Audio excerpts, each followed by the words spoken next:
The White Tiger, The Rise of Balram Halwai.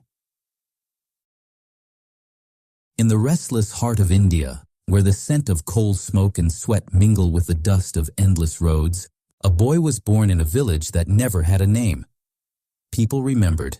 His name was Balram Halwai, the son of a rickshaw puller, the brother of forgotten sisters, and the child of a dream that poverty had almost killed before it was born.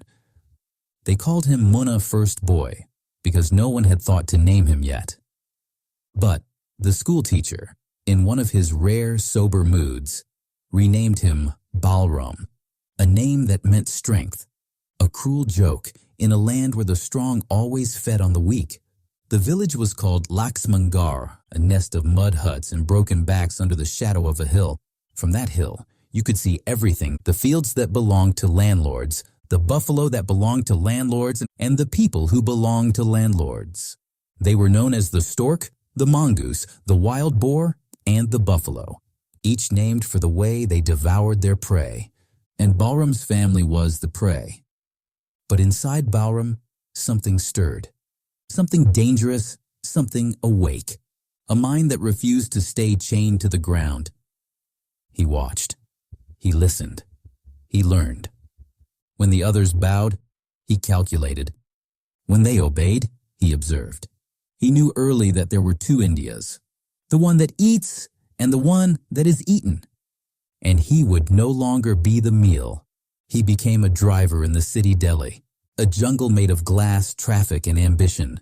His master was Ashok, the gentle son of one of the landlords, newly returned from America with dreams of honesty and reform.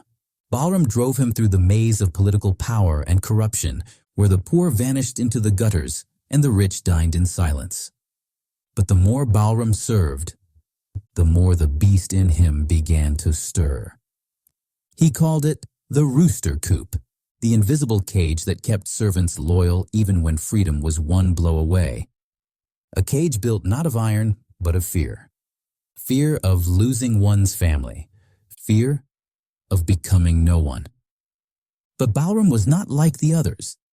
He was the White Tiger, a rare beast born once in a generation, the one who sees through the bars and dares to break them. The day came when loyalty demanded blood, when serving meant dying a slow death in silence.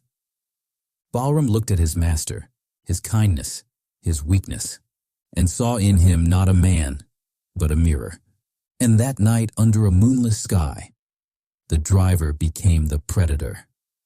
One blow, a red flash across the white of his shirt, a scream swallowed by the hum of the city. The White Tiger had broken free.